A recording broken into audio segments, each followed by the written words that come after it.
Hello and welcome to this class of real analysis. I am Rafiq Ahmed. Today we are going to discuss Cauchy sequence या Cauchy अनुक्रम. Cauchy sequence क्या होता है? जो हमने convergent sequence की definition पढ़ी उससे मिलती जुलती डेफिनेशन होगी Cauchy सीक्वेंस की. पहले हम कन्वर्जेंट सीक्वेंस की डेफिनेशन को रिवाइज करें.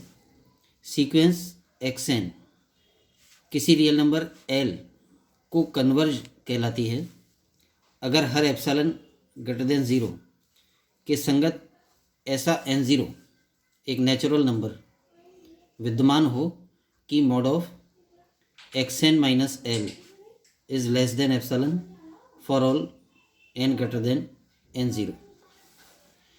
ये सीक्वेंस xn के कन्वर्ज होने की डेफिनेशन है. अब हम कॉशी होने की डेफिनेशन लें तो सीक्वेंस xn कॉशी सीक्वेंस कहलाता है अगर स्विच एप्सिलॉन ग्रेटर देन 0 के संगत एक n0 ऐसा विद्यमान हो कि सीक्वेंस के किन्हीं दो टर्म्स xm और xn का डिफरेंस उस स्विच एप्सिलॉन से छोटा आए for all m and n greater than n0. यानी हर एप्सिलॉन के लिए एक निश्चित प्राकृतिक संख्या ऐसी विद्यमान हो कि उस प्राकृतिक संख्या से बड़े पद क्रम के किन्हीं दो पदों का अंतर एप्सिलॉन से कम हो. यहाँ पर अभिसारी की परिभाषा में n0 के बाद के पदों का सीमा l से अंतर एप्सिलॉन से कम होना चाहिए, जबकि यहाँ n0 के बाद के किन्हीं दो पदों का अंतर एप्सिलॉन से कम होना चाहिए. यानी वहाँ तो बाद के पदों का सीमा से अंतर लेते हैं और यहाँ बाद के पदों का आपस में अंतर लेते हैं. फॉर एग्जांपल, अगर किसी एप्सिलॉन के लिए n0 20 आता है तो इसका मतलब होगा कि अनुक्रम के 20वें पद के बाद के जितने भी पद हैं 21वां, 22वां, 23वां एंड सो ऑन, इनमें से कोई से भी दो पद लें तो उनका अंतर एप्सिलॉन से कम आएगा. यानी जिनका पदक्रम n0 से बड़ा है ऐसे कोई से भी दो पद, जैसे मान लो मैंने ले लिया 50वां पद और 40वां पद, तो उनका अंतर भी एप्सिलॉन से कम होगा. या अगर मैंने ले लिया 500वां पद और 700वां पद, तो उनका अंतर भी एप्सिलॉन से कम होगा. यानी अगर n0 20 आता है इस एप्सिलॉन के लिए तो 20 के बाद के कोई से भी दो पद लें तो उनका अंतर एप्सिलॉन से कम ही होगा. तो जो मेन अंतर है कन्वर्जेंट सीक्वेंस की डेफिनेशन में और कॉशी सीक्वेंस की डेफिनेशन में वो ये है कि कन्वर्जेंट सीक्वेंस की डेफिनेशन में तो अनुक्रम के बाद के पदों का जो सीमा है उससे अंतर लेते हैं और वो स्विच एप्सिलॉन से कम होता है, जबकि कॉशी सीक्वेंस की परिभाषा में अनुक्रम के पदों का ही अंतर स्विच एप्सिलॉन से कम होता है ऐसे कोई भी दो पद जो उस n0 के बाद के पदक्रम वाले हैं. तो कॉशी अनुक्रम की डेफिनेशन अगर हम लिखें तो इस प्रकार होगी. कोई अनुक्रम xn कॉशी अनुक्रम कहलाती है यदि स्विच एप्सिलॉन के संगत एक नेचुरल नंबर फिक्स्ड n0 ऐसा विद्यमान हो कि xm और xn का डिफरेंस एप्सिलॉन से कम हो for all m and n greater than 0. अब इस बात को थोड़ा इसकी फॉर्म भी बदल सकते हैं. ये जो n0 से बड़े दो नेचुरल नंबर लिए हमने m और n, इन m और n में से आपस में कौन सा बड़ा है वो कोई भी हो सकता है. फिलहाल मान लें कि m बड़ा है. अगर m n से बड़ा है और दोनों n0 से बड़े हैं तो m अगर n से बड़ा है तो m और n का अंतर p माना जाए तो p एक नेचुरल नंबर आएगा, क्योंकि बड़े में से छोटा घटाएंगे तो प्राकृतिक संख्या ही बचेगी. और अगर m माइनस n को p मान लें तो फिर m बराबर n प्लस p हो जाएगा. तो यहाँ इस परिभाषा में m की जगह n+p रख दें तो फिर अनुक्रम के कॉशी होने की परिभाषा ये हो जाएगी कि स्वेच्छ एप्सिलॉन के संगत एक ऐसा n0 विद्यमान हो कि सीक्वेंस के n+pवें और nवें पदों का अंतर एप्सिलॉन से कम हो। मतलब ये कि ये जो दो पदक्रम हैं यहाँ पर m और n, वो दोनों n0 से बड़े होने चाहिए। और यहाँ पे उसी का रूप बदल के ऐसे हो जाता है कि दो पदक्रम क्या हो जाएंगे, n और n+p। अब n और n+p दोनों n0 से बड़े होने चाहिए। कहने की बजाय हम केवल ये कह सकते हैं कि n n0 से बड़ा होना चाहिए, क्योंकि जब n n0 से बड़ा हो जाएगा तो n+p तो स्वतः ही बड़ा हो जाएगा, क्योंकि p पॉजिटिव है। तो ये दो फॉर्म होती हैं। इस रूप में भी हम कॉशी सीक्वेंस की डेफिनेशन कर सकते हैं और इस रूप में भी कर सकते हैं। इसमें m और n में से कोई सा भी बड़ा हो सकता है और इसमें पदक्रम n+p वाला ही बड़ा है। ये दोनों में अंतर है। तो ये कॉशी अनुक्रम की परिभाषा हो गई। और कॉशी अनुक्रम में पदों का आपस का अंतर स्वेच्छ एप्सिलॉन से छोटा होना चाहिए, जबकि अभिसारी अनुक्रम में पद और सीमा का अंतर स्वेच्छ एप्सिलॉन से कम होना चाहिए। कॉशी अनुक्रम की इस परिभाषा के बाद हम कॉशी अनुक्रम से रिलेटेड एक दो प्रमेय ले रहे हैं। तो फर्स्ट थ्योरम है कॉशी अनुक्रम परिबद्ध होता है। Every Cauchy sequence is bounded. इससे पहले हमने थ्योरम प्रूव की थी कि every convergent sequence is bounded. प्रत्येक अभिसारी अनुक्रम परिबद्ध होता है। उसका जो प्रूफ था लगभग वैसा प्रूफ इसका हो जाएगा। तो यहाँ पर हम प्रूव करने जा रहे हैं कि जो कॉशी अनुक्रम है वो परिबद्ध होगा। तो हमने लिया सीक्वेंस xn कॉशी अनुक्रम है। अब कॉशी है तो इसके कॉशी होने की परिभाषा लिख दें। किसी भी एप्सिलॉन के संगत n0 विद्यमान होगा कॉशी होने की वजह से। तो एप्सिलॉन हम सेलेक्टेड ले रहे हैं 1, एप्सिलॉन की जगह 1 ले लें तो 1 के लिए भी कोई ना कोई n0 होगा। अगर 2 ले लेते तो 2 के लिए भी कोई n0 होता, 1/2 ले लेते तो उसके लिए भी कोई n0 होता। तो यहाँ हम स्वेच्छा से 1 ले रहे हैं। तो सीक्वेंस xn कॉशी सीक्वेंस से तो जो पॉजिटिव नंबर हमने 1 लिया है इसके संगत कोई n0 विद्यमान होगा कि जब n0 से बड़े n और m लेंगे तो nवें पद और mवें पद का डिफरेंस इस एप्सिलॉन से कम होगा, यानी 1 से कम होगा। ये कॉशी होने के वजह से लिया है। इधर मॉड लगा हुआ है तो डिफरेंस में कोई फ़र्क नहीं पड़ता। xn माइनस xm लिख दें चाहे xm माइनस xn लिख दें, कोई सा भी लिख सकते हैं। तो हमने यहाँ पर n पहले ले लिया और m बाद में ले लिया।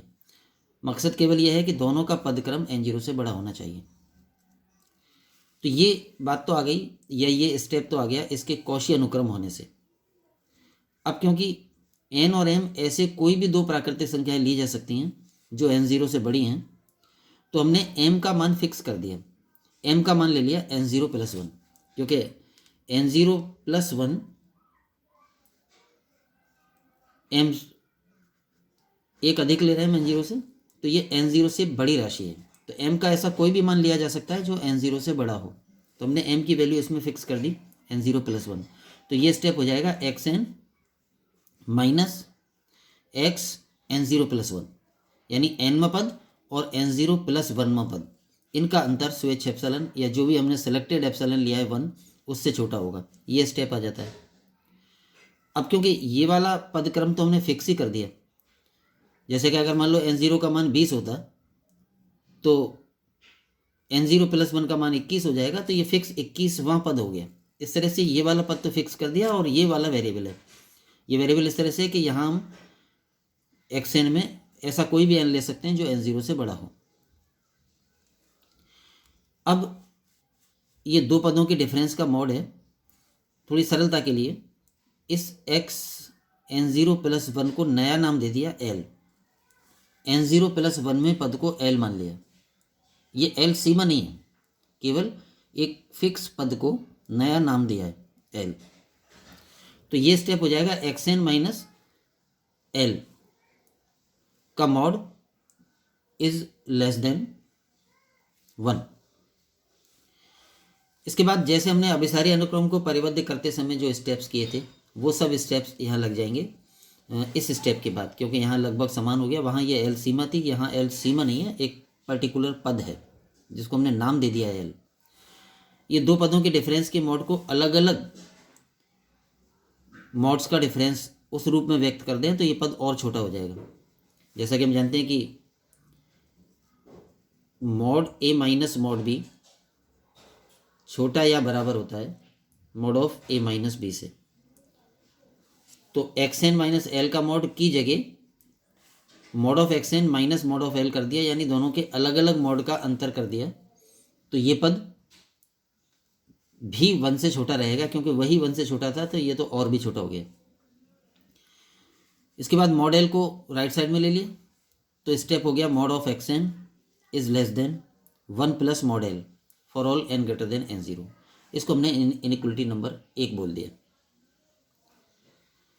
हमें जो प्रूव करना है वो है परिबद्धता, और परिबद्धता में हम प्रूव करना चाहेंगे कि सीक्वेंस के सभी पद, जितने भी पद हैं, उनका मॉड एक फिक्स रियल नंबर से छोटा या बराबर हो। ये स्टेप हम लाना चाहते हैं। यहां तक क्या आ गया है, मॉड ऑफ एक्स एन इस fix real number 1 plus mod L से छोटा तो सिद्ध हो गया, लेकिन ये सभी एन के लिए नहीं हुआ, यानी अनुक्रम के सभी पदों के लिए नहीं हुआ, केवल उन पदों के लिए हुआ है जिनका पद नंबर एन जीरो से बड़ा है। तो सभी इसमें शामिल हो जाएं, इसके लिए वही टेक्निक यूज़ करेंगे जो हमने कन्वर्जेंट सीक्वेंस को बाउंडेड प्रूव करते समय की थी। जितने पद इसमें शामिल नहीं हुए हैं पहले से एन जीरो में पद तक, उनका मॉड लिया, mod of x one, mod of x two, mod of x n zero, और ये जो नंबर है फिक्स 1 प्लस मॉडल, ये भी ले लिया, और इन सब का मैक्सिमम जो भी हो उसको नया नाम दे दिया के। यानी के यहां पर हो गया mod x one, mod x two, mod x n zero and 1 plus model, इन सब में जो भी सबसे बड़ा हो उसको नया नाम दे दिया के। क्यों दिया वो आगे समझ में आ जाएगा। अगर के इन सब का मैक्सिमम है तो इन सबसे बड़ा या बराबर होगा। तो मॉड ऑफ एक्स वन से mod of x n zero तक इन सब से के बड़ा या बराबर होगा। इस बात को तो ऐसे लिख दिया, मॉड ऑफ एक्स एन से के बड़ा या बराबर होगा एन के उन सब मानों के लिए जो एन जीरो से छोटे या बराबर है, यानी 1 से एन जीरो तक के मानों के लिए, अर्थात ये सारे पद के से छोटे या बराबर होंगे। एंड 1 प्लस मॉडल से भी के बड़ा या बराबर होगा, क्योंकि के इस सेट का मैक्सिमम है, तो इस सेट के हर अवयव से बड़ा या बराबर होगा। तो उस बात को हमने 2 टुकड़ों में लिखा है, मॉड एक्स वन से मॉड एक्स एन जीरो तक इन सबसे के बड़ा या बराबर होगा। ये बात तो यहाँ आ गई कि मॉड ऑफ एक्स एन से के बड़ा या बराबर है एन के उन सब मानों के लिए जो एन जीरो तक हैं, और लास्ट नंबर 1 प्लस मॉडल से भी के बड़ा या बराबर होगा, ये यहाँ गया। इनको इनइक्वलिटी नंबर 1, 2 और 3 नाम दे दिए। अब 1 और 3 से ट्रांजिटिव लॉ से निष्कर्ष निकालें, मॉड एक्स एन से 1 प्लस मॉडल बड़ा या बराबर है एन जीरो के एन के बाद के मानों के लिए, मॉड एक्स एन से 1 प्लस मॉडल बड़ा और 1 प्लस मॉडल से के बड़ा या बराबर है, तो डायरेक्टली मॉड एक्स एन से के बड़ा या बराबर हो जाएगा। तो इनइक्वलिटी 1 और 3 से यह कंडीशन आ जाती है कि मॉड एक्स एन से के बड़ा है एन के एन जीरो से बाद के मानों के लिए। इसको 4 मान लीजिए।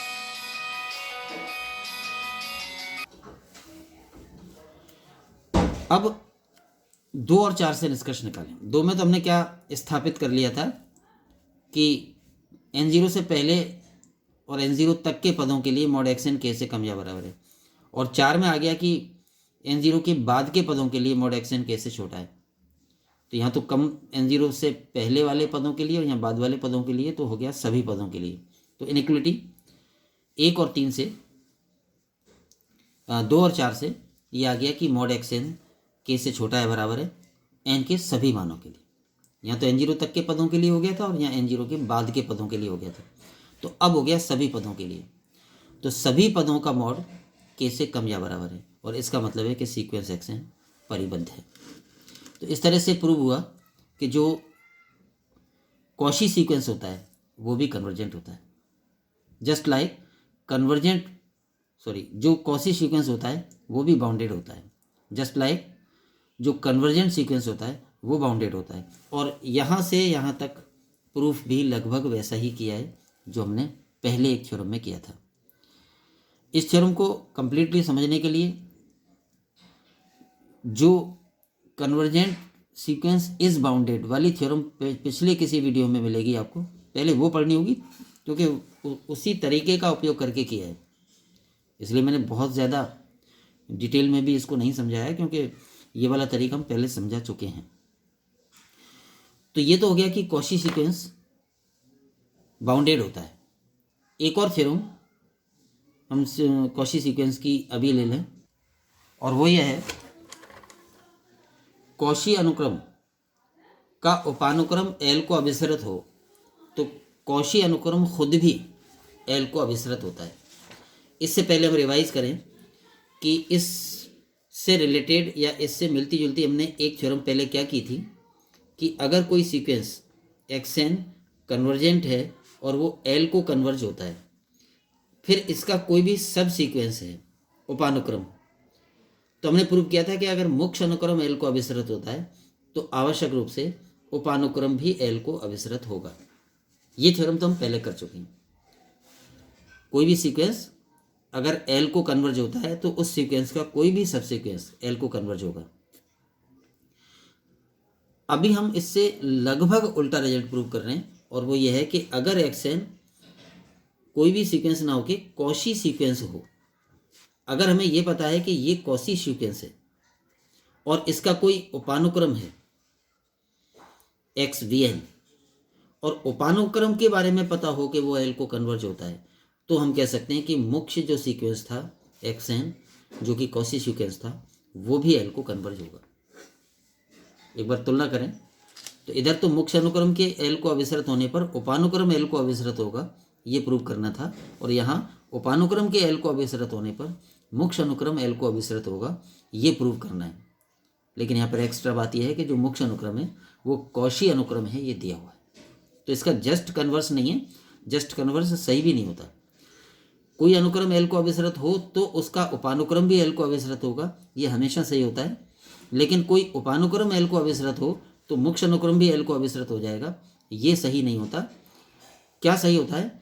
कोई उपानुक्रम एल को अभिसरित है और वो मुख्य अनुक्रम कॉची है, तो फिर मुख्य अनुक्रम भी एल को अभिसरित होगा, तो कॉची एक्स्ट्रा इसमें जुड़ जाता है, तब इसका कन्वर्स भी सही होता है।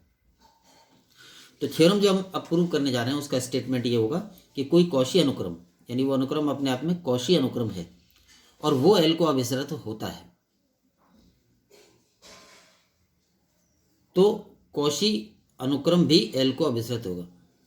कोई कॉची अनुक्रम है और उसका कोई उपानुक्रम एल को अभिसरित होता है, ये दिया हुआ है, तो फिर वो जो मूल अनुक्रम है कॉची अनुक्रम, वो भी एल को अभिसरित होगा, ये प्रूव करना है। प्रूफ पर आए, सीक्वेंस एक्सएन कोई कॉची अनुक्रम है।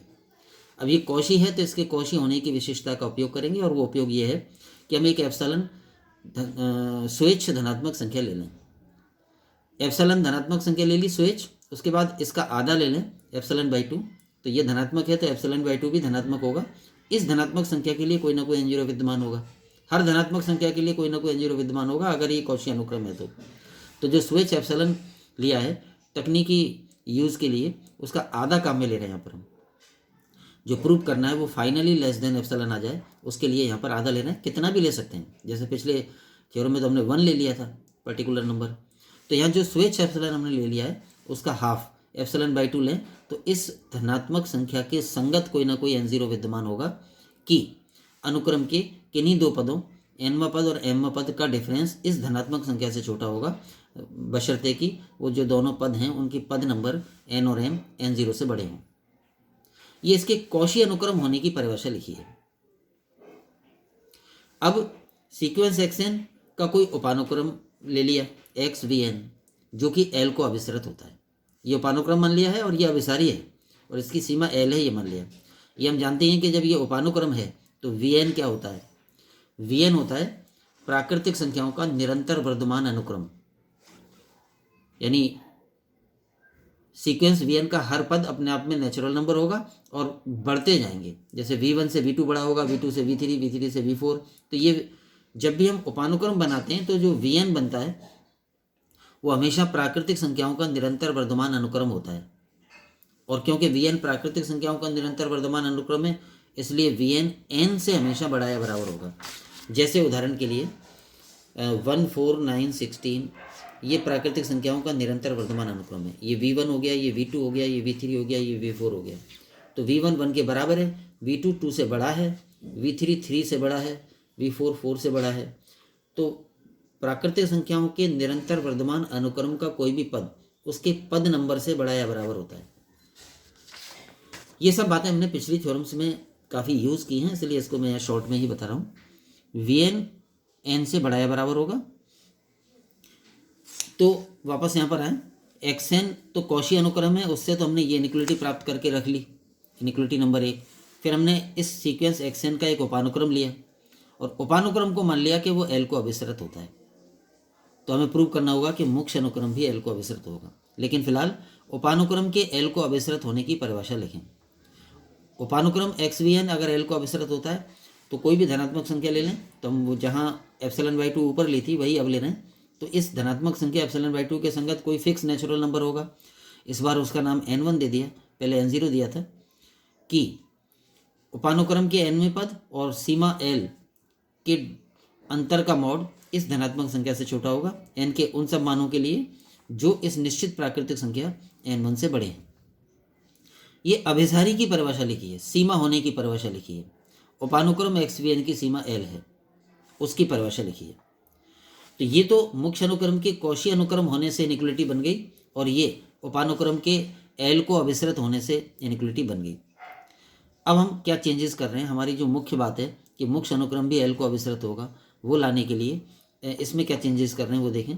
इनिक्वलिटी नंबर 1 जो है, इसमें जो ये एन और एम है, ये ऐसे कोई भी दो प्राकृतिक संख्या हो सकती हैं जो n0 से बड़ी हैं, या ये कहें कि यहाँ जो भी दो पद लेंगे उनके डिफरेंस एप्सिलॉन बाई 2 से छोटा आ जाएगा, बशर्ते कि उन दोनों का पद क्रम n0 से बड़ा हो।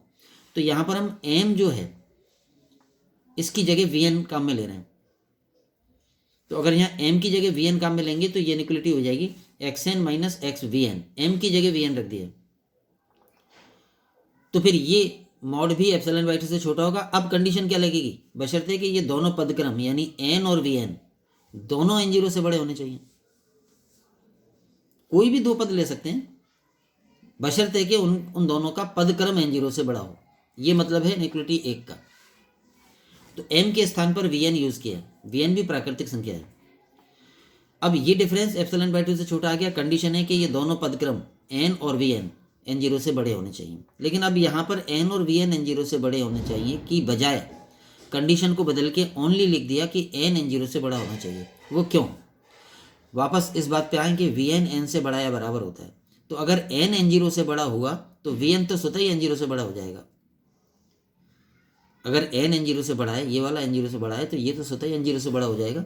इसलिए ये बात कहना कि n भी n0 से बड़ा होना चाहिए और vn भी n0 से बड़ा होना चाहिए, इस बात के सत्य होने के लिए ये अनावश्यक है। दोनों को n0 से बड़ा कहना, एक ही कहना काफ़ी है। n n0 से बड़ा है ये कह लो तो vn तो स्वतः ही बड़ा हो जाएगा। तो इस कंडीशन को थोड़ा सरलीकृत कर दिया, ये इनिक्वलिटी एज इट इज। तो कौशी अनुक्रम की परिभाषा में m की जगह vn रख के हमने ये इनिक्वलिटी तैयार करके रख ली, इनिक्वलिटी नंबर 3। अब हम 2 और 3 पर आए। 3 में तो mod of x n minus x v n epsilon by 2 से छोटा है और 2 में x v n minus l का मॉड एप्सिलॉन बाई 2 से छोटा है। इन दोनों को जोड़ दें तो दोनों की लेफ्ट हैंड साइड जुड़ जाएगी और दोनों की राइट हैंड साइड जुड़ जाएगी। ये इनिक्वलिटी 3 की लेफ्ट हैंड साइड और ये इनिक्वलिटी 2 की लेफ्ट हैंड साइड, और इज लेस देन दोनों की राइट हैंड साइड। अब कंडीशन क्या होगी, वैलिडिटी कंडीशन, क्योंकि दोनों इनिक्वलिटी की वैलिडिटी कंडीशन अलग अलग है। इनिक्वलिटी 2 तो n के उन मानों के लिए सत्य है जो n1 से बड़े हैं, और इनिक्वलिटी 3 n के उन मानों के लिए सत्य है जो n0 से बड़े हैं। तो n1 और n0 का मैक्सिमम ले लें। यहाँ पर maximum of n1 and n0 को n2 मान लिया है। तो अब ये इनिक्वलिटी वैलिड हो जाएगी n के उन सब मानों के लिए जो n2 से बड़े हैं। दोनों की वैलिडिटी कंडीशन जैसे समान करते हैं, हम पिछले थ्योरम्स में भी की है, वैसे ही कर दिया है। जब n n2 से बड़ा होगा तो दोनों से बड़ा होगा, और दोनों से बड़ा होगा तो दोनों इनिक्वलिटीज़ का यूज़ कर सकते हैं। तो ये हमने मॉड 2 इनिक्वलिटीज़ को बना के ये बना लिया, दोनों को एक ही मॉड में लिख दिया है। इसमें ये इनिक्वलिटी काम आ रही है कि अलग अलग मॉड का योग हो, उसकी जगह एक ही मॉड में लिख दें तो और कम या बराबर हो जाता है। तो ये साइड की जगह इससे छोटा या बराबर मान रख दिया, दोनों पदों को एक ही मॉड के अंदर लिख दिया, और ये एप्सिलॉन हो गया विद द कंडीशन। इसमें एक्स वी एन कैंसिल हो जाएंगे और एक्स वी एन के कैंसिल होने पर ये टर्म हो जाएगी mod of x n minus l, और mod of x n minus l epsilon से छोटा हो जाएगा for all n greater than एक फिक्स्ड नंबर n2, जो कि n1 और n0 का मैक्सिमम है। ये जो आ गया इससे सिद्ध हो गया कि मूल सीक्वेंस जो कि कॉशी सीक्वेंस था xn, वो l को अभिसरित होता है। ये अभिसारी की परिभाषा होगी। इस तरह से प्रूव हो गया कि अगर मूल सीक्वेंस जो ओरिजिनली हमें सीक्वेंस दे रखा था वो अपने आप में कॉशी अनुक्रम हो और उसका उपानुक्रम अभिसारी हो, तो फिर मुख्य अनुक्रम भी l को अभिसरित होता है। तो कॉशी अनुक्रम की परिभाषा और कॉशी अनुक्रम से रिलेटेड ये 2 प्रमेय आज हमने की। इससे आगे की बात हम अगले वीडियो में करेंगे। इसमें इतना ही। Thanks to all. जय हिंद।